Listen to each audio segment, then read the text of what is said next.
Hello बच्चों, कैसे हो तुम सब? फर्स्ट क्लास एकदम फाइन। तो बच्चों हम लोग नीट 2022 के प्रिपरेशन के लिए फिज़िक्स के कोर्स को, फिज़िक्स के सिलेबस को कंप्लीट करने के लिए एक 100 डेज़ का क्रैश कोर्स शुरू किए थे और आज है उस क्रैश कोर्स का डे नंबर 5।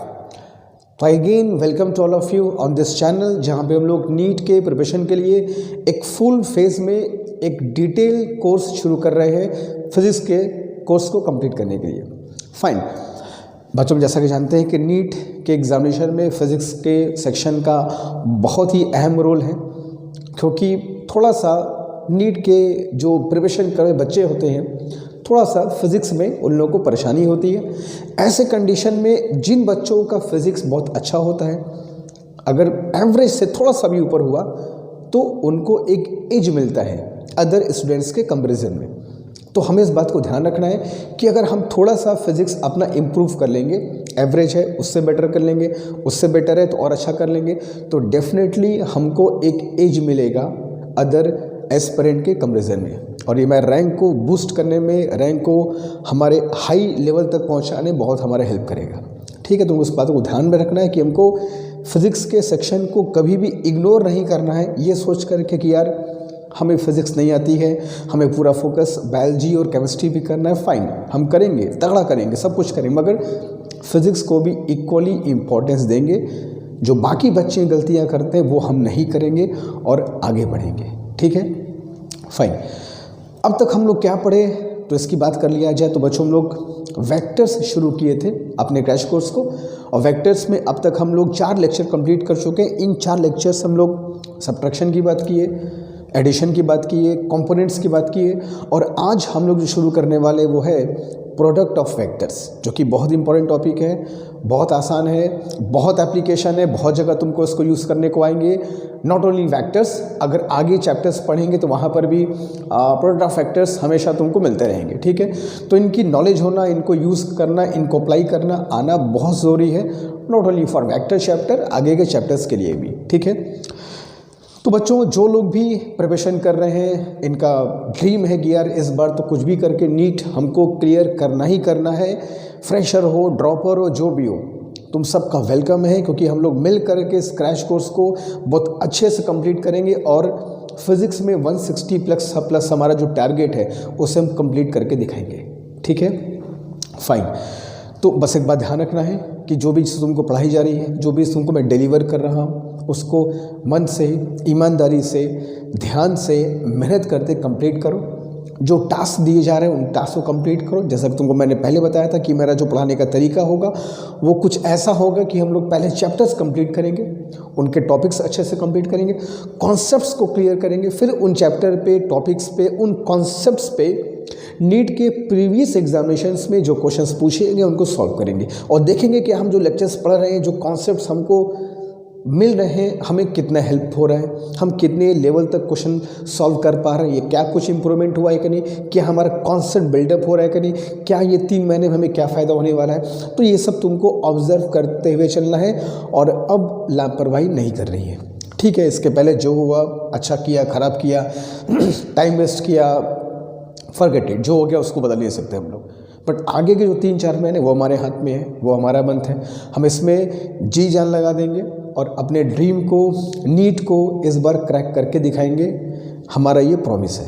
ठीक, खुद से तुमको प्रॉमिस करना है कि हमें इस बार करके दिखाना ही दिखाना है। ठीक है, चलो, तो इन्हीं सब चीज़ों को देखते हुए, समझते हुए हम लोग शुरू करते हैं आज का अपना लेक्चर डे 5 में, जो हम लोग पढ़ेंगे स्केलर प्रोडक्ट और डॉट प्रोडक्ट ऑफ वेक्टर्स। ठीक है, चलो फिर शुरू करते हैं। तो होता क्या है बच्चों, देखो हम लोग कभी भी 2 वेक्टर को जब मल्टीप्लाई करते हैं, कभी भी हम 2 वेक्टर को मल्टीप्लाई करते हैं, वेक्टर इनटू वेक्टर करते हैं, तो हमारे पास 2 पॉसिबिलिटी होती है। या तो उनको मल्टीप्लाई करने पर जो हमको फिज़िकल क्वांटिटी मिले वो एक स्केलर भी हो सकती है, या वेक्टर्स को मल्टीप्लाई करने पर जो हमको फिज़िकल क्वांटिटी मिले वो एक वेक्टर भी हो सकता है। दोनों कंडीशन यहाँ पर पॉसिबल होती है। तो इस बेसिस पर हमने कहा कि भाई वेक्टर के प्रोडक्ट को हम लोग 2 पार्ट में डिवाइड कर देते हैं। एक वो पार्ट जब 2 वेक्टर को मल्टीप्लाई करने पर स्केलर रिजल्ट आए, और एक वो पार्ट जब दो वेक्टर को मल्टीप्लाई करने पर वेक्टर रिजल्ट आए। दोनों पॉसिबिलिटी होती है, वेक्टर भी तुमको मिल सकते हैं, स्केलर भी तुमको मिल सकते हैं। इस बेसिस पर हम लोगों ने क्या किया, वेक्टर के मल्टीप्लिकेशन को, वेक्टर के प्रोडक्ट को दो पार्ट में डिवाइड कर दिया। एक को बोला गया स्केलर प्रोडक्ट या डॉट प्रोडक्ट और दूसरे को बोला गया वेक्टर प्रोडक्ट या क्रॉस प्रोडक्ट। तो वेक्टर प्रोडक्ट या क्रॉस प्रोडक्ट में जब दो वेक्टर को मल्टीप्लाई करते हैं, जाहिर सी बात है जो रिजल्ट आएगा, जो प्रोडक्ट आएगा वो एक वेक्टर क्वांटिटी होता है।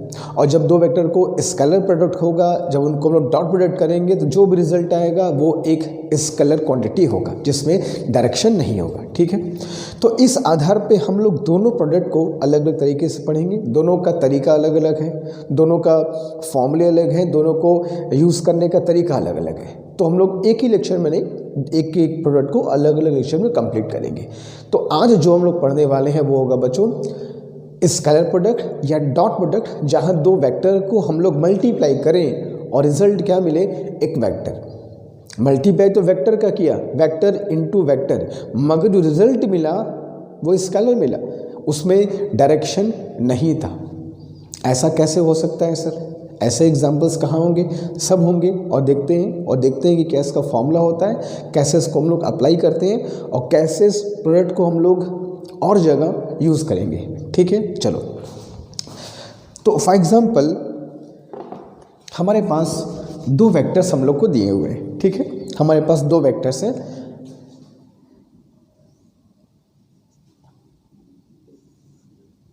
एक वेक्टर ए और दूसरा वेक्टर बी। अच्छा बच्चों देखो, मेरा ये पूरा कोशिश है इस वक्त कि तुम लोग को रेगुलर बेसिस पर एटलीस्ट एक क्लास फिजिक्स की दिया जाए, और मैं पूरी कोशिश कर रहा हूँ। और ये एक दो दिन में डेली बेसिस पर तुमको एक एक क्लास मिलना पर डे शुरू हो जाएगा।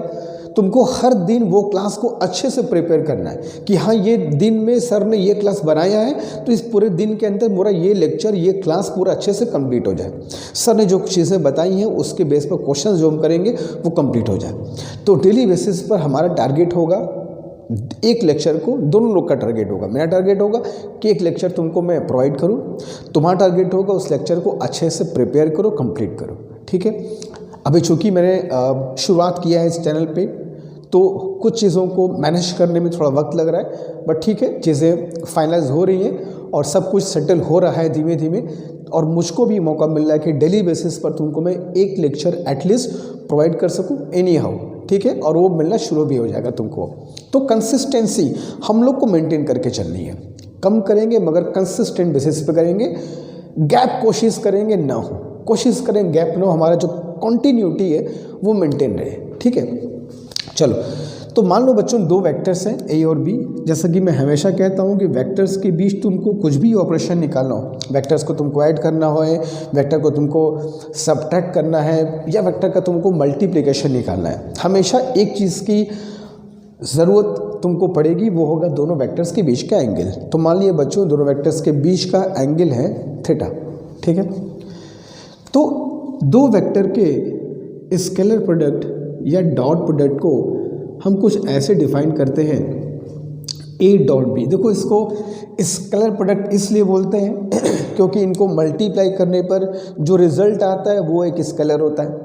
और डॉट इसलिए डॉट इसलिए बोलते हैं क्योंकि इनको मल्टीप्लाई करते वक्त डॉट हम लोग यूज़ करते हैं, ए डॉट बी, इसलिए इसको डॉट प्रोडक्ट भी कहा जाता है। ठीक है, तो दो वेक्टर का जो डॉट प्रोडक्ट होता है बच्चों ए डॉट बी, वो उन दोनों के प्रोडक्ट, वो उन दोनों के मैग्नीट्यूड के प्रोडक्ट यानी कि मॉड ए मॉड बी और उनके बीच के एंगल के कॉस के मल्टीप्लिकेशन के बराबर होता है। ठीक है, तो a dot B is equal to mod of A mod of B and cos of angle between them, उनके बीच का angle a b cos theta.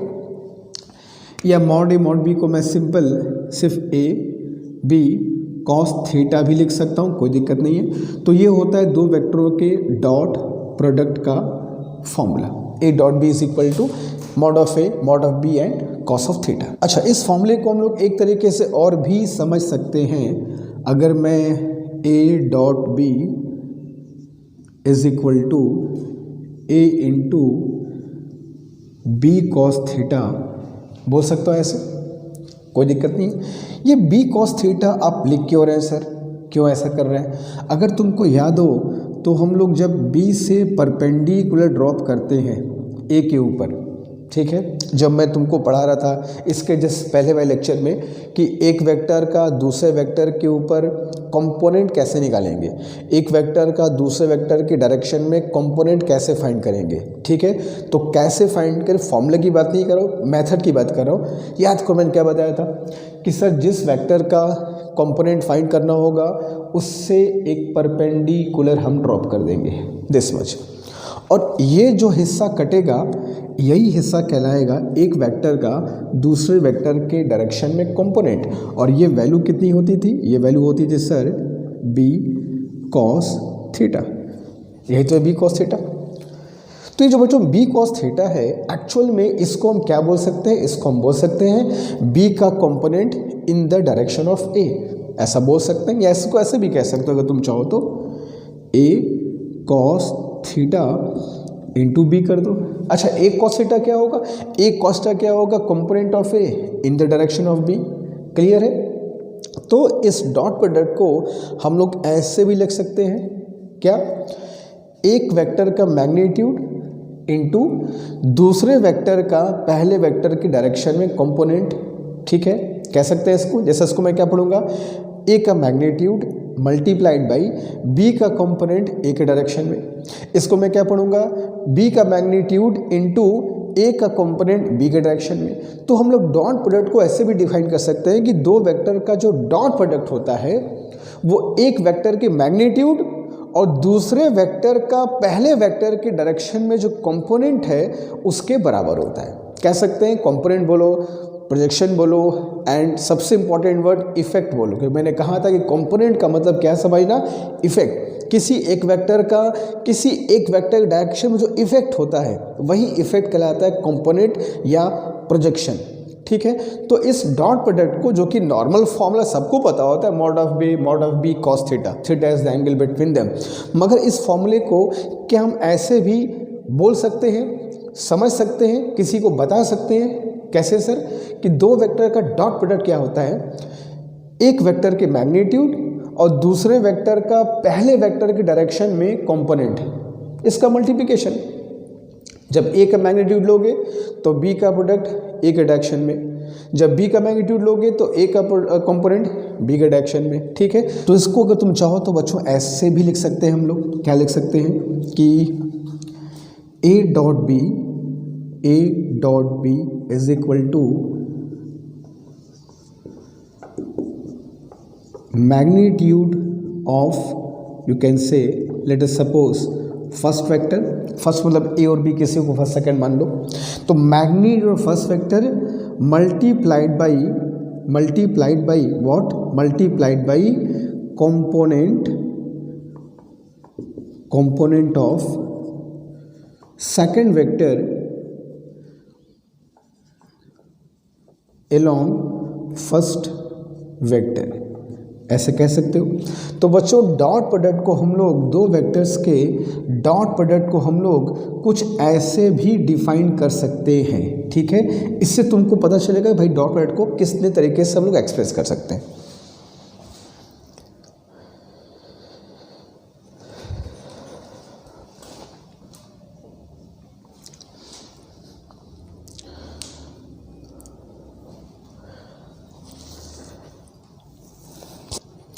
अच्छा, अब इसमें एक बात हमको ध्यान देना होगा कि जैसे मैग्नीट्यूड ऑफ फर्स्ट वेक्टर लिखा तो सेकंड वेक्टर का कंपोनेंट लेंगे 1 के लॉन्ग। अगर मैं मैग्नीट्यूड ऑफ सेकंड वेक्टर लूँगा तो component of first vector along second vector लेना, मतलब कोई भी एक वेक्टर का मैग्नीट्यूड लोगे तो दूसरे वाले का कंपोनेंट से तुमको मल्टीप्लाई करना होगा, ठीक है। मैं लिख दिया हूँ, अगर ए का मैग्नीट्यूड तो मतलब बी का कंपोनेंट ए के लॉन्ग, बी का मैग्नीट्यूड तो ए का कंपोनेंट बी के लॉन्ग। मतलब तुमको बताने का बस ये तरीका है कि भाई वेक्टर डॉट प्रोडक्ट को हम लोग ऐसे भी एक्सप्रेस कर सकते हैं, ठीक है, फाइन। तो ये तो हो गया डॉट प्रोडक्ट का फॉर्मूला, उसको समझने का तरीका कि भाई डॉट प्रोडक्ट क्या होता है, उसको कैसे हम लोग एक्सप्रेस कर सकते हैं और क्या उसका अलग अलग फॉर्म हो सकता है।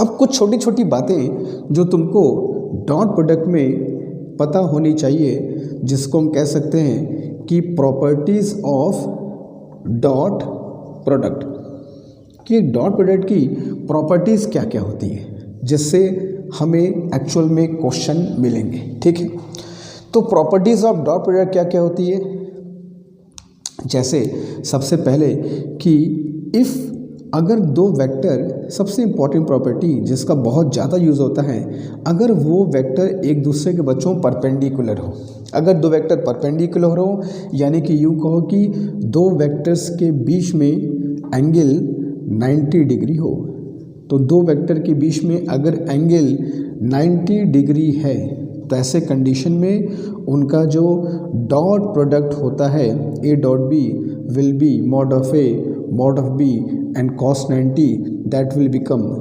0। ठीक है, तो अगर दो वेक्टर दूसरे के परपेंडिकुलर हैं तो याद रखना बच्चों, इनका जो डॉट प्रोडक्ट होता है वो हमेशा 0 होगा। ये बहुत इंपॉर्टेंट प्रॉपर्टी है जो बहुत जगह यूज़ होगी। जैसे हमको अगर प्रूफ करना होगा कि दो वेक्टर एक दूसरे के परपेंडिकुलर हैं तो हमको प्रूफ करना होगा a dot b 0, a dot b 0 है तो इट मीन्स कि दे आर परपेंडिकुलर, अनलेस कोई एक वेक्टर उसमें से 0 ना हो तो वो एक दूसरे के परपेंडिकुलर ही होंगे कन्फर्म। ठीक है, दूसरी चीज़ तुमको ये बताने की ज़रूरत है कि जो डॉट प्रोडक्ट होता है बेटा, dot product is commutative. Commutative का मतलब क्या होता है, कॉम्यूटेटिव का मतलब ये होता है कि अगर ऑर्डर बदल दिया जाए तो फ़र्क नहीं पड़ता। जैसे इट मीन्स कि a dot b is equal to b dot a. ठीक है, तो डॉट प्रोडक्ट क्या होता है, कॉम्यूटेटिव। अगर तुम ऑर्डर चेंज कर दोगे फ़र्क नहीं पड़ेगा। क्यों? क्योंकि डॉट प्रोडक्ट में जो क्वांटिटी आती है वो स्केलर होती है, उसमें डायरेक्शन नहीं होता। तो अगर तुम ऑर्डर चेंज भी कर दोगे तो चूँकि डायरेक्शन तो है नहीं, जो वैल्यू आएगा रिजल्ट आएगा, तो उसके वैल्यू पर कोई फ़र्क नहीं पड़ता। तो because the result comes scalar, जो रिज़ल्ट आता है वो एक स्केलर क्वांटिटी आती है, इसलिए डॉट प्रोडक्ट में ऑर्डर को चेंज करने पर कोई भी नुकसान नहीं है। A dot B is same as b dot है। क्लियर है? चलो आगे चलते हैं। तीसरी प्रॉपर्टी जो हमको ध्यान रखनी होगी अबाउट डॉट प्रोडक्ट, जिसको हम कहते हैं सेल्फ प्रोडक्ट। अब ये सेल्फ प्रोडक्ट क्या होता है सर? जब किसी वेक्टर का उसी वेक्टर के साथ तुम बच्चों डॉट प्रोडक्ट लेते हो तो इसको हम बोलते हैं सेल्फ, नाम से निकले सेल्फ प्रोडक्ट। किसी वेक्टर का उसी वेक्टर में मल्टीप्लाई कर दो। ठीक है, vector a dot vector A. अच्छा एक बात बताओ, अगर ये वेक्टर ए एक्स एक्सिस के अलॉन्ग है तो ये वेक्टर ए भी एक्स एक्सिस के अलॉन्ग होगा, क्योंकि दोनों सेम वेक्टर है, दो सेम चीज़ है। अगर ये वेक्टर ए नॉर्थ के अलॉन्ग जा रहा है तो ये वेक्टर ए भी नॉर्थ के अलॉन्ग ही तो जाएगा। मतलब मेरे कहने का ये है कि दोनों वेक्टर जो हैं उनके बीच में एंगल 0 डिग्री होगा, दोनों हमेशा सेम डायरेक्शन में होंगे। तो अगर मैं इस फॉर्मूले को यहाँ अप्लाई करना चाहूँ, mod a mod b cos theta, तो क्या लिखूँगा? Mod of A mod of b, जो कि ए ही है, into cos theta, that is cos 0। ठीक है, mod of A mod of B and cos theta, चूँकि बी भी ए ही था तो ए लिखा है उसके जगह पे, तो कितना हो जाएगा ये कॉस 0 कितना हो जाएगा 1, तो you will gate A square. ठीक है, तो कहीं पर भी हमको ए डॉट ए मिलेगा that will be a square, कहीं पर भी हमको एक्स डॉट एक्स मिलेगा that will be x square, कहीं पर भी वाई डॉट वाई मिलेगा that will be y square, कहीं पर भी पी डॉट पी मिलेगा that will be p square. तो जब किसी वेक्टर का उसी वेक्टर के साथ डॉट प्रोडक्ट करोगे that is called self product. ठीक है, चलो सबसे इंपॉर्टेंट चीज़ जो कि डॉट प्रोडक्ट में हमको ज़रूरत पड़ेगी वो होता है बच्चों ऑर्थोगोनल यूनिट वेक्टर्स का डॉट प्रोडक्ट निकालना। अब ये ऑर्थोगोनल यूनिट वेक्टर्स क्या होता है? इससे लंबा चौड़ा नाम कहाँ से आ गया? ऑर्थोगोनल यूनिट वेक्टर्स कुछ नहीं है बल्कि वही यूनिट वेक्टर्स जिनको तुम आई cap j cap k cap कह करके पुकारते हो। ठीक है, तो अगर मैं तुमको ध्यान दिलाऊं तो तुमको फट से ध्यान आ जाएगा कि हाँ हम लोग आई कैप जे कैप तो वेक्टर में पढ़े हैं, इनफैक्ट पूरा वेक्टर ही आई कैप जे कैप के इर्द गिर्द घूमता रहता है। ठीक है, तो बच्चों ने क्या किया कि ये डायरेक्शन मान लिया एक्स वाई जेड। क्लियर है? ये एक्स एक्सिस, ये वाई एक्सिस और ये मैंने मान लिया जेड एक्सिस। एक्स एक्सिस के लॉन्ग यूनिट वेक्टर क्या होता है बच्चों? हम सब जानते हैं आई कैप होता है। वाई डायरेक्शन के लॉन्ग यूनिट वेक्टर क्या होता है, जे कैप, और जेड डायरेक्शन के लॉन्ग हम लोग यूनिट वेक्टर क्या लेके चलते हैं, के कैप। तो i cap, j cap, k cap ये क्या होते हैं, we all know that they are unit vectors.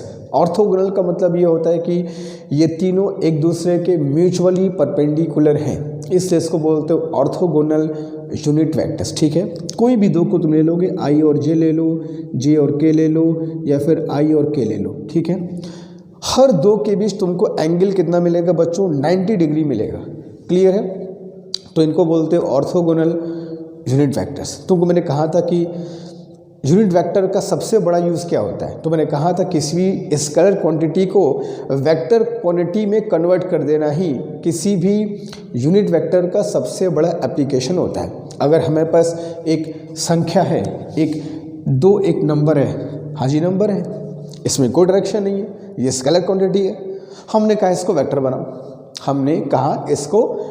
बनाओ, तो वेक्टर कैसे बनाएंगे, किसी भी स्केलर को वेक्टर बनाने के लिए हम उसमें यूनिट वेक्टर से मल्टीप्लाई कर देते हैं। तो अगर हमको इसको वेक्टर बनाना है, सबसे पहला क्वेश्चन होगा सर किधर, ऐसा नहीं बस कहीं भी उठा के कोई भी यूनिट वेक्टर से मल्टीप्लाई कर दिया, ऐसे नहीं, देखना होगा कि वेक्टर किस डायरेक्शन में बनाना है, उस डायरेक्शन के हिसाब से यूनिट वेक्टर का मल्टीप्लाई होगा।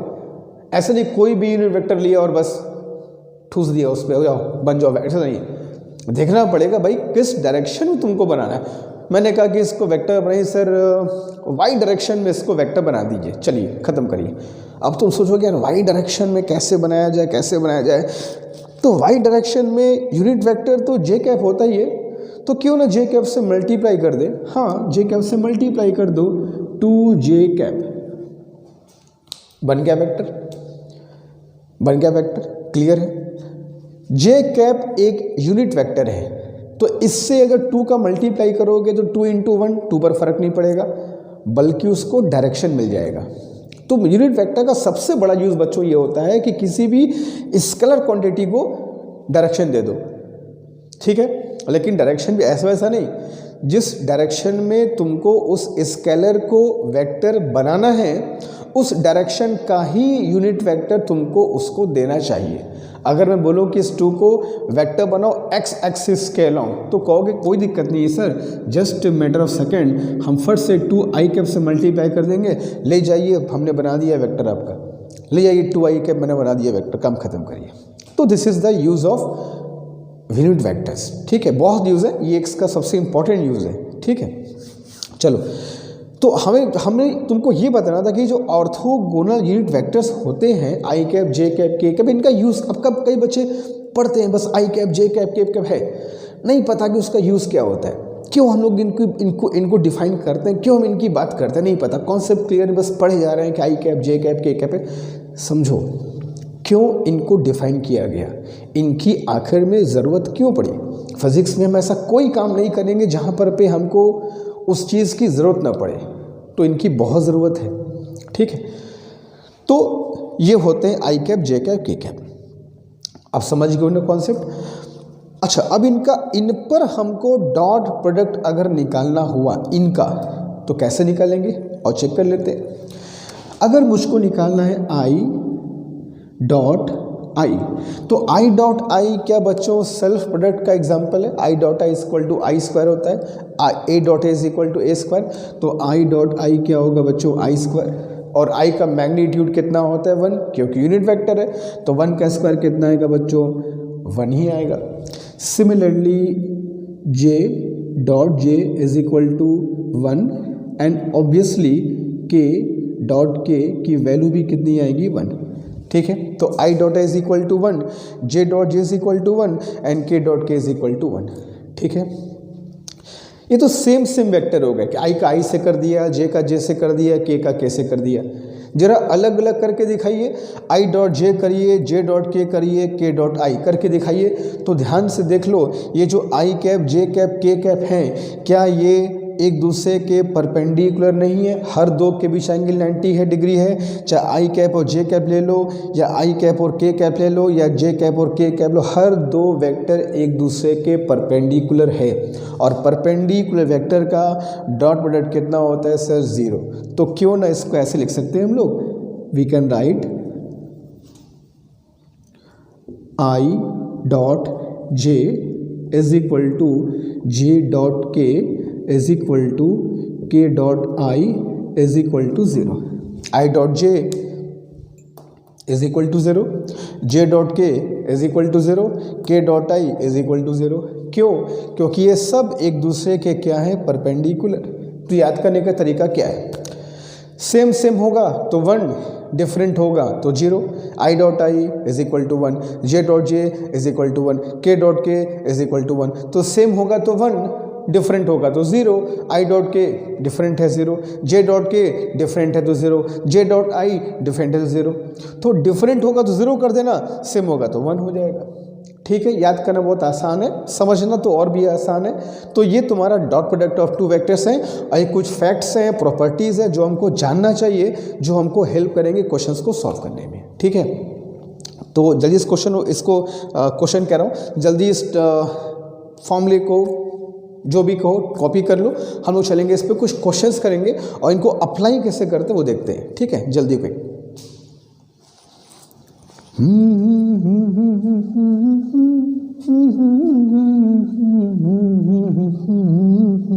तो चलो बच्चों, जो सबसे पहला क्वेश्चन है वो बहुत आसान क्वेश्चन है, बहुत बेसिक है। पहले मैं दो वेक्टर को लेकर के तुमको उनका डॉट प्रोडक्ट कैसे निकाला जाता है ये सिखा दूँ। हो सकता है कुछ बच्चों को नहीं पता होगा, हालांकि मैक्सिमम बच्चों को पता होगा, बट फिर भी कुछ बच्चों को शायद थोड़ा बहुत दिक्कत होगी, भाई डॉट प्रोडक्ट कैसे निकालते हैं। तो पहले क्वेश्चन मैं तुमको बताता हूँ सीधा कि दो वेक्टर को डॉट प्रोडक्ट उनका कैसे निकालते हैं अगर वो आई कैप जे कैप के फॉर्म में दिया है तो। ठीक है, फिर देखते हैं उस पर क्या क्या क्वेश्चन बन सकते हैं अलग अलग। तो कह रहा है कि हमारे पास दो वेक्टर हैं, वेक्टर ए दिया है, वेक्टर बी दिया है, and find the scalar product of two vectors. हालांकि इतना बेसिक से इतना आसान क्वेश्चन कभी शायद एग्जाम में आएगा, बट सिखा दूं कि बट डॉट प्रोडक्ट निकालते कैसे हैं, फिर आगे बात करेंगे। ठीक है, तो सपोज दैट हमें दो वेक्टर दिया है, आई cap j cap k cap के फॉर्म में दिया है और इनका हमसे डॉट प्रोडक्ट पूछा गया है। ठीक है, तो निकालते हैं फिर। तो सर ए डॉट बी जो आपने पढ़ाया है उसका फॉर्मूला होता है 2i cap plus 3j cap minus 2k cap dot i cap plus 2j cap plus 3k cap. कितना हो जाएगा बताओगे बालकों, बालिकाओं, बालिक जो भी है बता दो फटाफट। तो कितना होगा बताओ बच्चों। इसमें करते क्या है, जिन बच्चों को नहीं पता देख लो, करना कुछ नहीं, सिंपल सा है, बस आई वाले का आई से मल्टीप्लाई करना होगा, जे वाले का जे से मल्टीप्लाई करना होगा, के वाले का के से करना होगा, बस सेम सेम का मल्टीप्लाई करना। क्योंकि अभी देखा है हमने डिफरेंट का डॉट प्रोडक्ट क्या होता है 0। I dot J will be 0, j dot I will be 0, k dot J will be 0। तो डिफरेंट वेक्टर्स का आई का जे के साथ, जे का आई के साथ, जे का के साथ, के का आई के साथ, ये सब 0 हो जाता है। तो हमको सिर्फ आई वाले को आई के साथ मल्टीप्लाई कर दिया जाए, जे वाले को जे के साथ, के वाले को के साथ, सिंपल। और वो भी कोफिशिएंट का, जैसे यहाँ कोफिशिएंट कितना है 2, यहाँ कोफिशिएंट कितना है 1, तो 2 × 1, तो 2 × 1 लिख लिया। और कितना हो गया बच्चों आई डॉट आई, सिर्फ इन दो को ले रहा हूँ मैं। फिर जे वाले का जे से करोगे तो 3 2 जा कितना हो जाएगा 6 इन ब्रैकेट जे डॉट जे, ताकि पता चले जे का जे से मल्टीप्लाई कर रहा हूँ मैं। -2 साइन के साथ मल्टीप्लाई करेंगे, -2 × 3 कितना हो जाएगा बच्चों -6 और ब्रैकेट में के भैया के साथ के भैया का मल्टीप्लाई। ठीक है, तो कितना हो जाएगा आई डॉट आई कितना होता है 1 and so J dot J 1 and so के डॉट के इज 1। तो 2 + 6 - 6 यू विल गेट 2। तो इस तरीके से हम लोग बच्चों दो वेक्टर का डॉट प्रोडक्ट निकाल सकते हैं अगर तो वेक्टर हमको आई कैप जे कैप के फॉर्म में दिया है तो। और तुम ये देख रहे हो कि जो आ रहा है वो है 2, जिसमें आई cap j cap k cap जैसी कोई नाम की चीज़ नहीं है। इट मीन्स कि दो वेक्टर का डॉट प्रोडक्ट जब भी आएगा एक स्केलर क्वांटिटी ही आएगा। वेक्टर्स में भले डायरेक्शन होंगे मगर रिजल्ट जो आएगा उसमें डायरेक्शन नहीं होगा। ठीक है, that is the meaning of dot product और स्केलर प्रोडक्ट। ठीक है, चलो तो इस क्वेश्चन को कर लो, आगे चलते हैं टुवर्ड्स नेक्स्ट क्वेश्चन क्विक। तो चलो बच्चों दूसरे क्वेश्चन की तरफ चलते हैं। दूसरा क्वेश्चन जो हम लोग को करना है वो वर्क डन निकालने पर है। ये क्वेश्चन ज़्यादा तुमको एग्जाम मिलते हैं, ऐसे क्वेश्चन बनते हैं एग्जामिनेशन में, चेक करोगे थोड़ा सा घुमा फिरा करके हमेशा ऐसे क्वेश्चन तुमको मिलेंगे वर्क डन निकालने वाले। अच्छा एक बात और कि हम लोग जैसे डॉट प्रोडक्ट पढ़ लिए, स्केलर प्रोडक्ट पढ़ लिए, क्या फॉर्मूला होता है, प्रॉपर्टीज़ क्या होता है पढ़ लिया। सर इसका एग्जाम्पल आपने नहीं बताया। आपने कह तो दिया कि वेक्टर इनटू वेक्टर किया और स्केलर मिला, एग्जाम्पल आपने नहीं बताया सर। चलो बता देते हैं। इसका सबसे फाइन एग्जाम्पल अगर कहोगे तो बच्चों हमें वो वर्क, कभी भी हम लोग वर्क कैसे निकालते हैं बताओ। फोर्स और डिस्प्लेसमेंट का मल्टीप्लाई करते हैं, करते कि नहीं करते। फोर्स कैसी क्वांटिटी है, जी वेक्टर है। डिस्प्लेसमेंट कैसा है, जी वेक्टर है। तो फोर्स इनटू डिस्प्लेसमेंट किया तो क्या मिला, वर्क, जो कि स्केलर है। तो फोर्स और डिस्प्लेसमेंट का मल्टीप्लाई करने पे स्केलर मिल रहा है, यानी कि ये हमारा एक स्केलर प्रोडक्ट का डॉट प्रोडक्ट का एग्जाम्पल हो सकता है। तो तुमसे कोई पूछे कि भाई ठीक है अच्छी बात है, सब कुछ अच्छी बात है, ज़रा एग्जाम्पल बताओ इसका क्या होता है, तो कह सकते हो कि work is equal to force into displacement, कह सकते हो इसका एग्जाम्पल है। डिस्प्लेसमेंट वेक्टर है, फोर्स वेक्टर है, मगर मल्टीप्लाई करने पर मिला वर्क जो कि स्केलर है, डायरेक्शन नहीं होता है, ठीक है। तो फॉर्मूला क्या होता है वर्क डन का, we always know that work done by a force is equal to force into displacement, जो कि उस फोर्स ने डिस्प्लेसमेंट पार्टिकल को दिया है। तो इसी फॉर्मूले पर यह क्वेश्चन हमारे सामने बन के रखा हुआ है, जो कि एग्जामिनेशन में पूछा जाता है घुमा फिरा करके, या फिर डायरेक्ट इससे क्वेश्चन बनते हैं, ठीक है। तो क्वेश्चन कह रहा है बच्चों कि एक पार्टिकल पर एक फोर्स लगाया गया given by 2i cap plus j cap minus 2k cap, कोई पार्टिकल है उस पर लगाए गए फोर्स तुमको दिया वेक्टर फॉर्म में, और ये फोर्स से पार्टिकल को डिस्प्लेस कर दिया गया। कहाँ से कहाँ डिस्प्लेस किया, from a given initial position to a given final position, एक इनिशियल पोजीशन से फाइनल पोजीशन तक पार्टिकल को हमने डिस्प्लेस कर दिया, ठीक है। हमने मतलब जिसने फोर्स लगाया होगा उसने डिस्प्लेस किया होगा। तो इस फोर्स का वर्क डन बताओ क्या होगा सर। तो वर्क डन का फॉर्मूला क्या होता है, फोर्स और डिस्प्लेसमेंट का सीधा मल्टीप्लिकेशन नहीं, फोर्स और डिस्प्लेसमेंट का स्केलर मल्टीप्लिकेशन होगा, डॉट मल्टीप्लिकेशन होगा, बीच के एंगल को देखेंगे, f dot s is equal to f s cos theta होगा, ठीक है। चलो बट उसके पहले हमको जो डिस्प्लेसमेंट फाइंड करना होगा, पार्टिकल को इनिशियल पोजीशन से फाइनल पोजीशन तक ले गए हैं, तो सर इसका डिस्प्लेसमेंट क्या होगा। और देखते हैं एक्चुअली में ये आई माइनस आई कैप 2 और ये जो हमें दिया हुआ है ये एक्चुअली है क्या, ये बेटा कोऑर्डिनेट्स है ना, किसी पॉइंट के कोऑर्डिनेट्स है जहाँ से हमने पार्टिकल को उठाया होगा और जहाँ तक ले गए होंगे। जैसे मैंने कहा ये इनिशियल पोजीशन है जिसका कोऑर्डिनेट है -1 2 0, ये तुमको कोऑर्डिनेट दिया, तो इसका मतलब समझना ये सर क्या दिया है, तो ये कोऑर्डिनेट है। कैसा कोऑर्डिनेट है, इनिशियल पोजीशन का, जहाँ से पार्टिकल को मूव कराना शुरू किया और कहाँ तक ले गए, तो सर एक फाइनल पोजीशन तक ले गए, वही कोऑर्डिनेट दिया है 2 -1 और 1, ठीक है। तो बच्चों हमें ये डिस्प्लेसमेंट फाइंड करना होगा, हमें डिस्प्लेसमेंट दिया नहीं है, हमें इनिशियल पोजीशन से फाइनल पोजीशन तक जो ले गए हैं उन पोजीशन का कोऑर्डिनेट दिया हुआ है कि भाई इस पॉइंट से उठाएं इस पॉइंट तक लेकर गए बाय द फोर्स, इतना फोर्स लगा करके। डिस्प्लेसमेंट कैसे निकालेंगे, देखो कैसे निकालेंगे, हम लोग इस पॉइंट का पोजीशन वेक्टर फाइंड करेंगे पहले, ठीक है। Let us suppose that is R, concept को समझो, ठीक है, बहुत सिंपल सी बात है, मगर तुमको उसके पीछे के चीज़ों को समझना होगा सर क्या दिया हम क्या निकालते हैं, ठीक है। ये R1 क्या होता है, ये पोजीशन वेक्टर है इनिशियल पॉइंट का। R1 क्या होता है बच्चों, पोजीशन वेक्टर है फाइनल पॉइंट का। बट हमको ये डिस्प्लेसमेंट S चाहिए, ठीक है। ये जो डिस्प्लेसमेंट S होगा बेटा, ये फाइनल पॉइंट का position vector minus initial point का पोजीशन वेक्टर होता है। कभी भी ऐसा क्वेश्चन आए कोऑर्डिनेट्स दे तो समझना वो इनिशियल पॉइंट से फाइनल पॉइंट को ले जाना है, और ये R1 है ये R2 है, जो डिस्प्लेसमेंट होगा वो R2 माइनस R1 के इक्वल होगा। और R2 R1 क्या होगा, देख लो क्या होगा। R2 इसको वेक्टर फॉर्म में लिख लो, 2 - 1 का मतलब क्या हुआ, x एक्सिस के अलॉन्ग डिस्प्लेसमेंट 2 है, y एक्सिस के अलॉन्ग डिस्प्लेसमेंट -1 है, z एक्सिस के अलॉन्ग डिस्प्लेसमेंट 1 है। तो इसको वेक्टर फॉर्म में मतलब i cap j cap k cap के फॉर्म में R2 को मैं लिखूंगा तो क्या लिखूंगा, will write 2i cap minus J cap plus के कैप, ये हो गया R2 की वैल्यू, 2i कैप माइनस जे कैप प्लस के कैप माइनस R1। अब इसकी पोजीशन वेक्टर को वेक्टर फॉर्म में लिखा जाए तो क्या हो जाएगा, i cap j cap k cap, तो i कैप के साथ क्या हो जाएगा -1 प्लस जे कैप 2j, और k 0 है, कोई फर्क नहीं पड़ता। ठीक है, तो इस तरीके से बच्चों हम लोग डिस्प्लेसमेंट फाइंड करेंगे अगर हमको इनिशियल पॉइंट और फाइनल पॉइंट क्वेश्चन में। अब कुछ बच्चों को नहीं पता कि एक्चुअली होता क्या है ये, तो उनके लिए मैं बहुत, देखो मैं जब भी पढ़ाता हूँ एकदम ज़ीरो से पढ़ाता हूँ, बेसिक से, कि क्या दिया है वो क्या है और हमको जो चाहिए वो कैसे निकालेंगे। तो जो हमको दिया था वो क्या दिया था बच्चों, पॉइंट्स के कोऑर्डिनेट। किन पॉइंट्स के कोऑर्डिनेट, जहाँ से जहाँ तक पार्टिकल को डिस्प्लेस किया उनके कोऑर्डिनेट्स। तो हमने क्या किया, इनिशियल पोजीशन निकाल लिया R1, फिर क्या निकाल लिया, फाइनल पोजीशन R2। तो जो डिस्प्लेसमेंट S है इसका फॉर्मूला क्या होता है, R2 minus R1, final point का position vector minus initial point का पोजीशन वेक्टर। ठीक है, तो कितना हो जाएगा, 2i cap plus i cap कितना हो जाएगा ये बच्चों, 3i कैप माइनस जे कैप माइनस 2j कैप कितना हो जाएगा, माइनस 3j कैप, और k माइनस कुछ नहीं है तो कितना होगा बच्चों, प्लस k कैप ही तो आएगा।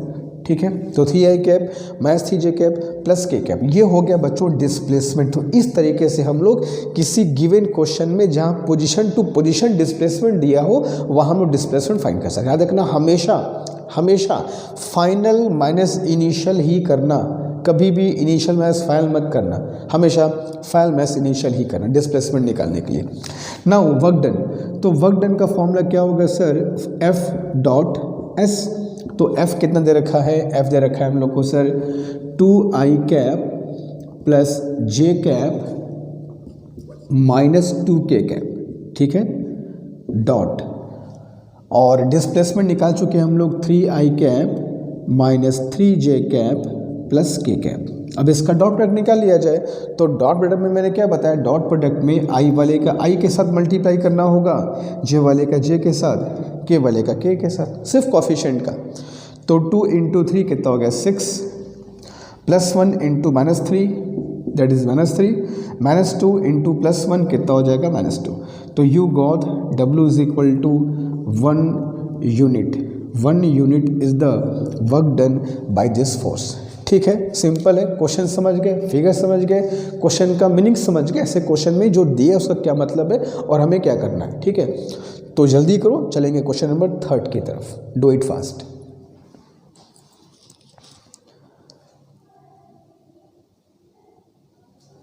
चलो बच्चों क्वेश्चन नंबर 3 की तरफ चलते हैं। क्वेश्चन नंबर 3 बहुत इंपॉर्टेंट क्वेश्चन है, ये पावर डिलीवर्ड निकालने वाला क्वेश्चन बहुत पूछा जाता है। डॉट प्रोडक्ट का ये भी एक एप्लीकेशन है, इससे क्वेश्चन बहुत बनते हैं। पावर डिलीवर्ड कैसे निकालेंगे, अगर डॉट प्रोडक्ट का हमको यूज़ करके निकालना हुआ तो क्वेश्चन क्या है, कैसे सो करते हैं। करा है कि पार्टिकल पर एक कांस्टेंट फोर्स हमने अप्लाई किया है, कांस्टेंट फोर्स है i cap plus 2j cap minus k cap applied on a particle and velocity of a particle at a certain time, किसी सर्टेन टाइम पर पार्टिकल की वेलोसिटी दे रखा है 2i cap minus j cap plus 2k cap. Find power delivered by the force at that time, उस वक्त power कितना delivered होगा ये हमको बताना। पावर डिलीवर्ड मतलब कि जो वर्क डन कर रहा है, जो फोर्स वर्क डन कर रहा है वो एक सेकेंड में कितना कोई वर्क करता है वो उसका पावर डिलीवर्ड होता है। तुम एक सेकंड में, तुम साइकिल चला रहे हो, तुम एक सेकंड में जितना वर्क कर रहे होगे वो तुम्हारा क्या होगा, पावर डिलीवर्ड। ठीक है, तुम जो भी काम करते हो किसी ड्यूरेशन में, तो यूनिट टाइम में जितना तुम वर्क करते हो वही तुम्हारा क्या होता है, पावर डिलीवर। तो उतना पावर डिलीवर करते हो। तो जो वर्क करता है, जो फोर्स लगाता है, पावर भी वही डिलीवर करता है। तो यहाँ पर एक पार्टिकल पर फोर्स लगाया गया है जिसका velocity at a certain time दिया है this much, and find power delivered by the particle find the power delivered by the force at that time। at that time का मतलब कि जिस वक्त वेलोसिटी दिया है भैया उसी वक्त पावर डिलीवर्ड बताओ कि उस सर्टेन टाइम पर फोर्स कितना यूनिट टाइम में वर्क कर रहा है। That is meaning of power delivered. तो सपोज दैट एक पार्टिकल पर हमने फोर्स लगा तो दिया और पार्टिकल को मैंने मूव कराया, पार्टिकल मूव कर रहा है।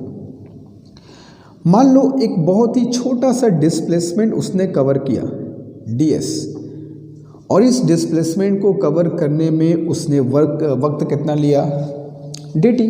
ठीक है, स्मॉल डिस्प्लेसमेंट है तो वर्क डन भी जो टाइम लिया वो भी बहुत स्मॉल लिया मैंने, dt। अगर इस स्मॉल टाइम में अगर तुमको निकालना हो कि सर कितना हमारा वर्क डन होगा, तो work done is equal to कह सकते हो, work done is equal to force into displacement कह सकते हो।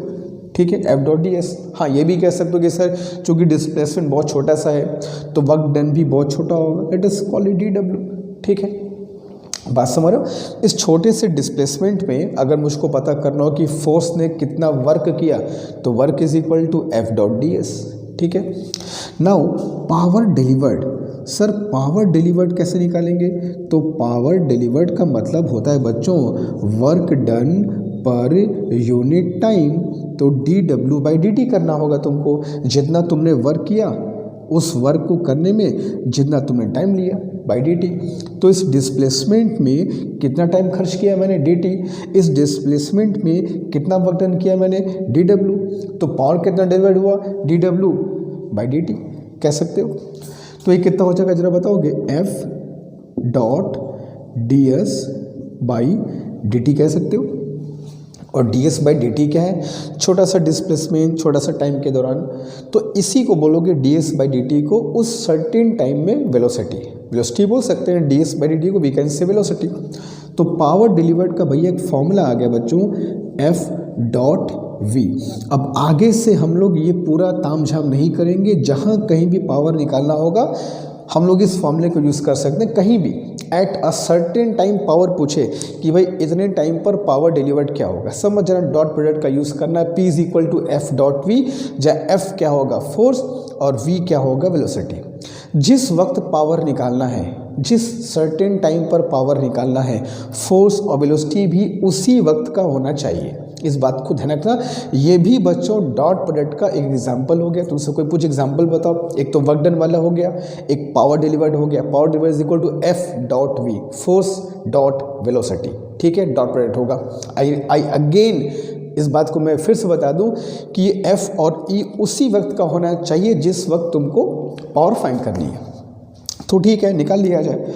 तो power is equal to F कितना दिया बच्चों, i cap plus 2j cap minus k cap, अच्छी बात है, dot 2i cap minus j cap plus, आ जाओ भैया तुम भी आ जाओ, 2k कैप।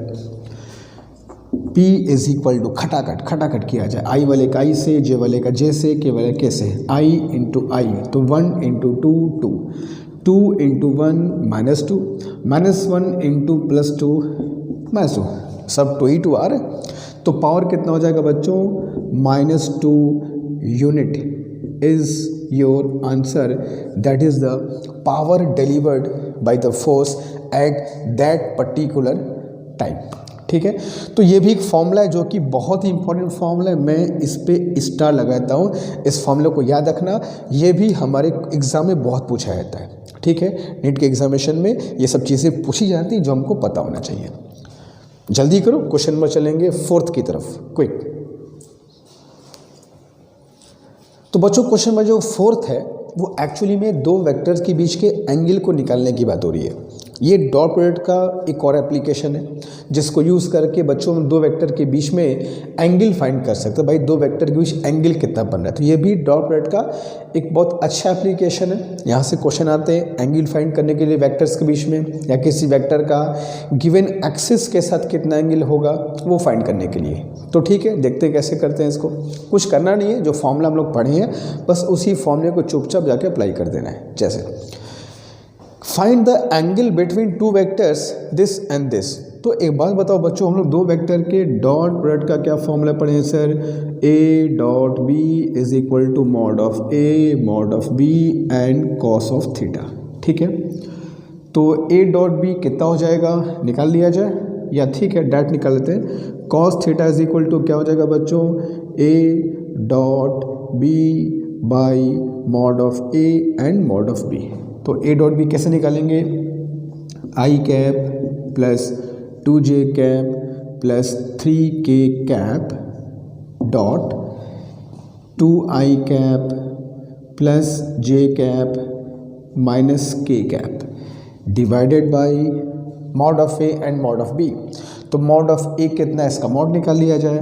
मॉड निकाले हमको आता ही है square root of X square Y square plus Z square. मतलब आई का कोफिशिएंट एक्स स्क्वायर होता है, जे का कोफिशिएंट वाई स्क्वायर होता है, के का कोफिशिएंट जेड स्क्वायर। तो X square plus Y square plus Z square ऐसे निकालते हैं मॉड हम लोग। तो कितना हो जाएगा बताओ, 1 प्लस 4 प्लस 9। तो ये हो गया बच्चों mod of A multiplied by mod of B. Mod of B x square plus Y square minus 1 कैसा करोगे 1 ही आएगा। तो कितना आ जाए कॉस थीटा की वैल्यू 1 इंटू 1 पता ही है, आई वाले का आई से करना होगा, जे वाले का जे से, के वाले का के से। तो 1 इंटू 2 कितना हो जाएगा बच्चों 2। 2 इंटू 1 कितना हो जाएगा +2 प्लस 3 इंटू -1 कितना हो जाएगा -3 डिवाइडेड बाई कितना हो जाएगा 9 एक 10 और एक 4 स्क्वायर रूट ऑफ 14 है ना। और उधर क्या आएगा भाई, उधर आएगा स्क्वायर रूट ऑफ 6। तो you will get 1 by square root of, again का मल्टीप्लाई कर दिया जाए तो कितना आ जाएगा बच्चों 84 आ जाएगा। अच्छा 84 को हम लोग ऐसे बोल सकते हैं ना 2 इंटू स्क्वायर रूट ऑफ 21 बोल सकते हैं, 4 इंटू 21 करके। ये कॉस थीटा की वैल्यू आ गई। Therefore angle between them theta is equal to cos inverse 1/2 square root of 21। This is your answer and this is how you calculate angle between two vector, जो कि बहुत simple सा question है। But ठीक है, पता होना चाहिए कि भाई डॉट प्रोडक्ट का यूज़ करके दो वेक्टर के बीच एंगल भी फाइंड कर सकते हो। कैसे फाइंड कर सकते हो, ये सिंपल सा उसका एग्जाम्पल। ठीक है, तो जल्दी करो, क्वेश्चन नंबर 5 की तरफ चलेंगे क्विक।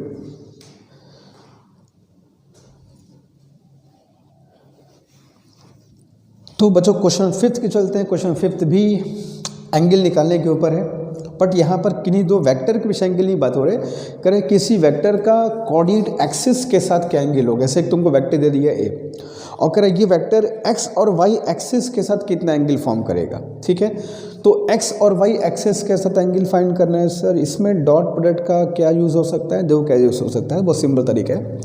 जैसे मान लो बेटा ये एक वेक्टर है ए, ठीक है, जो हमको दे रखा है, कितना दे रखा है 2i cap plus j cap minus 2k cap. ठीक है, और ये है ठहरा हमारा बच्चों सपोज दैट एक्स एक्सिस। ठीक है, ये हमने बना रखा है एक्स एक्सिस। ठीक है, तो ये वेक्टर ए का एक्स एक्सिस के साथ कितना एंगल होगा, ये हमसे क्वेश्चन पूछ रखा है। ठीक है, सिंपल सा क्वेश्चन है। कैसे निकालेंगे सर, इसमें डॉट प्रोडक्ट का यूज़ कैसे करेंगे, दो कैसे करेंगे ये बताओ। वेक्टर जो एक्स एक्सिस है, एक्स एक्सिस के लॉन्ग यूनिट वेक्टर क्या होता है, आई कैप होता है, हम सबको पता है। तो यहाँ पर मैं ये ए का हमको एक्स के साथ, एक्स एक्सिस के साथ एंगल फाइंड करना है। तो मान लिया जो एक्स एक्सिस है वो एक दूसरा वेक्टर है बी, ये एक्स एक्सिस को ही मैंने एक वेक्टर बी मान लिया। ठीक है, और जब इसको वेक्टर बी मानूंगा तो जाहिर सी बात है मैं इसको क्या लिखूंगा, आई कैप लिखूंगा। आई कैप ही होप जो बताएगा तुमको कि भाई ये एक्स एक्सिस के अलोंग है। ठीक है, तो अगर मैं ए का एक्स एक्सिस के साथ एंगल निकालना चाहूँगा तो उसके लिए क्या करूँगा, एक्स एक्सिस को एक वेक्टर मान लूँगा बी, और बी की वैल्यू क्या होगी आई कैप। क्यों आई कैप, क्योंकि बी एक्स एक्सिस है और एक्स एक्सिस के अलोंग यूनिट वेक्टर क्या होता है, आई कैप। तो अगर मैं इस वेक्टर का आई कैप के साथ एंगल निकाल लूँ, ध्यान से बात समझ ना, अगर इस वेक्टर का मैं आई कैप के साथ एंगल निकाल लूँ तो वही एंगल तो एक्स एक्सिस के साथ भी तो होगा ना, क्योंकि आई कैप ही तो एक्स एक्सिस है।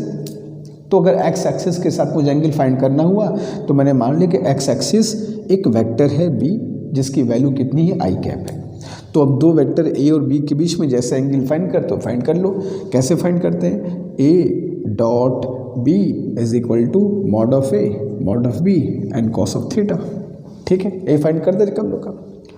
तो cos theta is equal to क्या हो जाएगा बच्चों, a dot B by mod of A mod of b. तो ए कितना है, a is 2i cap plus j cap minus 2k cap. ये तो हो गया vector a dot vector b कितना है, वेक्टर बी तो सर आपने आई कैप ही माना है क्योंकि एक्स एक्सिस की बात हो रही है, तो vector B is nothing but X axis यानी कि I cap divided by mod A, तो मॉड ए कितना हो जाएगा, mod A is 4 + 1 + 4 into mod B तो यूनिट वेक्टर है सर, यूनिट वेक्टर की वैल्यू कितनी होती है, 1 होती है, ठीक है। तो कितना हो जाएगा बच्चों, cos theta is equal to i का आई के साथ मल्टीप्लाई करना है, जे का जे के साथ जो कि नहीं है, के का के साथ जो भी नहीं है, तो सिर्फ आई वाले का आई के साथ 2 × 1 कितना हो जाएगा 2 डिवाइड बाई √9 कितना हो जाएगा 3, तो you will get theta is equal to cos inverse 2/3। ये वो एंगल होगा जो वेक्टर ए एक्स एक्सिस के साथ फॉर्म करेगा। क्लियर है। अब मान लो उसी काम को वाई एक्सिस के साथ फाइंड करना है, तो वही हमें करना होगा कि ये एक वेक्टर है ए और हमें अब इसका बच्चों मान लो वाई एक्स एक्सिस हो गया, मान लो वाई एक्सिस के साथ मुझको इसका एंगल फाइंड करना है, तो मान लिया ये है वाई एक्सिस और ये था हमारा एक्स एक्सिस, हमें ये एंगल फाइंड करना है, let us call this angle theta dash. तो थीटा डैश फाइंड करना है ए और वाई एक्सिस के बीच, ये ए और एक्स एक्सिस के बीच निकल चुके हैं। तो ये बताओ ये जो वाई एक्सिस है, इस वाई एक्सिस को, ये तो वेक्टर ए है, ये वाई एक्सिस को एक दूसरा वेक्टर मैं मानूंगा तो क्या लिखूंगा, जे कैप लिखूंगा। भाई ये वाई एक वेक्टर मैंने मान लिया, वेक्टर की वैल्यू क्या है जे के साथ, जे कैप क्यों माना, क्योंकि जे कैप ही तो वाई एक्सिस के एलोंग वेक्टर होता है। तो अगर मैं इस वेक्टर ए का वाई एक्सिस के साथ एंगल निकालना चाहता हूँ तो मैं इस वेक्टर का जे कैप के साथ एंगल निकाल लूँगा। जे कैप भी तो इधर ही होता है सर, वाई के अलोंग, तो जे कैप और ए के बीच एंगल फाइंड कर लीजिए, जैसा आपने फाइंड किया था किसके बीच में, ए और एक्स एक्सिस के बीच में। तो यहाँ मैं अगर लिखूँ फॉर्मूला, तो again cos theta is equal to A dot B by mod of A and mod of B लिखूंगा, ठीक है, mod of A and mod of B लिखूंगा मैं। तो ए डॉट बी कितना आ रहा था सर, निकाल लिया जाए, ए कितना था 2i cap plus j cap minus 2k cap dot. अच्छा बी यहाँ पर कौन है सर, बी है वाई एक्सिस, वाई एक्सिस को मैं क्या लिखूंगा सर, जे कैप लिखूंगा। मॉड ए कितना आया था सर, मॉड ए आया था 3, मॉड बी कितना हो जाएगा जो कि 1 हो जाएगा। तो जे वाले का जैसे मल्टीप्लाई करोगे तो 1 × 1 कितना आएगा 1/3, ठीक है। तो theta dash is equal to क्या आएगा बच्चों, cos इनवर्स 1/3। तो ये हमारा एक्सिस वाई के साथ उस वेक्टर ए का एंगल हो जाएगा। तो इस तरीके से डॉट प्रोडक्ट का यूज़ करके हम लोग दो वेक्टर का ही नहीं, किसी वेक्टर का कोऑर्डिनेट एक्सिस के साथ क्या एंगल बन रहेगा वो भी फाइंड कर सकते हैं, ठीक है। तो ये भी इसका एक ज़बरदस्त एप्लीकेशन है, एंगल फाइंड करना बिटवीन वेक्टर्स या वेक्टर और कोऑर्डिनेट एक्सिस के बीच। तो जल्दी इस क्वेश्चन को कर लो, चलेंगे फिर आगे क्विक। तो बच्चों क्वेश्चन नंबर 6 जो है ये तुम्हें समय में लिख दिया हूँ और ये क्वेश्चन तुम्हें करके दिखाना है, ठीक है। तो आज हम लोग डॉट प्रोडक्ट क्लास को यहाँ पे स्टॉप करते हैं और अगले लेक्चर में हम लोग मिलेंगे डे 6 में, जहाँ हम लोग बात करेंगे दो वेक्टर के क्रॉस प्रोडक्ट की, क्रॉस प्रोडक्ट या वेक्टर प्रोडक्ट कैसे निकालते हैं, क्या उसका एप्लीकेशन है, क्वेश्चंस कैसे बनते हैं, हमें उसको कैसे सॉल्व करना है, ठीक है।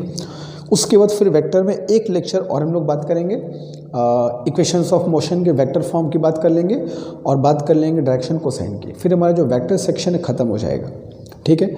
हम लोग फिर उसके बाद क्या करेंगे, उसके बाद फिर वेक्टर के जो क्वेश्चंस पूछे गए नीट एग्जामिनेशन में इसके पहले उन सारे क्वेश्चंस को सॉल्व कर लेंगे और देखेंगे हम लोग उस पर कितने अच्छे से कमांड हमारा हो चुका है, कितने अच्छे से क्वेश्चंस हम कर पा रहे हैं। इन चीज़ों को करने से हमको क्या होगा, प्रैक्टिस तो बनेगी हमारी, क्वेश्चन के लेवल का अंदाज़ा होगा कि नीट क्या पूछता है, और क्वेश्चंस अगर होंगे हमारे तो हमें कॉन्फिडेंस भी मिलेगा कि हम लोग जो प्रिपरेशन कर रहे हैं वो बढ़िया है और हम कर सकते हैं, हम नीट में अच्छा परफॉर्म कर सकते हैं। ये एक कॉन्फिडेंस अंदर डेवलप होगा, ठीक है। तो हम लोग ज़रूर करेंगे लास्ट ईयर के क्वेश्चंस हर टॉपिक पर, हर चैप्टर पे, बट बिफोर जैसा मैंने पहले कहा, हम लोग किसी टॉपिक पर, किसी चैप्टर पर क्वेश्चन करने के पहले उस चैप्टर को, उस टॉपिक को थॉरोली, उससे कॉन्सेप्ट्स को अच्छे समझेंगे, पढ़ेंगे, फिर क्वेश्चंस पे हम लोग आएंगे। ठीक है, तो आज के लिए सिर्फ इतना ही। खुश रहो, मस्त रहो, जहाँ भी हो पढ़ाई करो और एकदम अच्छे से पढ़ाई करो, किसी बात का टेंशन मत लो, जो होगा अच्छा होगा और जो भी होगा हम जो करेंगे उसके हिसाब से होगा। अच्छा करोगे अच्छा होगा, लापरवाही करोगे तो फिर अच्छा नहीं होगा, बट सब करना मत, अच्छा ही करना। ठीक है, तो मिलते हैं नेक्स्ट क्लास में। इस क्वेश्चन को तुमको करके मुझको कमेंट बॉक्स में इसका आंसर बताना है। मैं वेट करूंगा, देखूंगा सारे बच्चे कौन कौन इसके आंसर्स को कमेंट में मेंशन करते हैं। ठीक है, मिलते हैं इस क्लास में। थैंक यू, तब तक ध्यान रखो और खुश रहो, मस्त रहो और क्या। Thank you.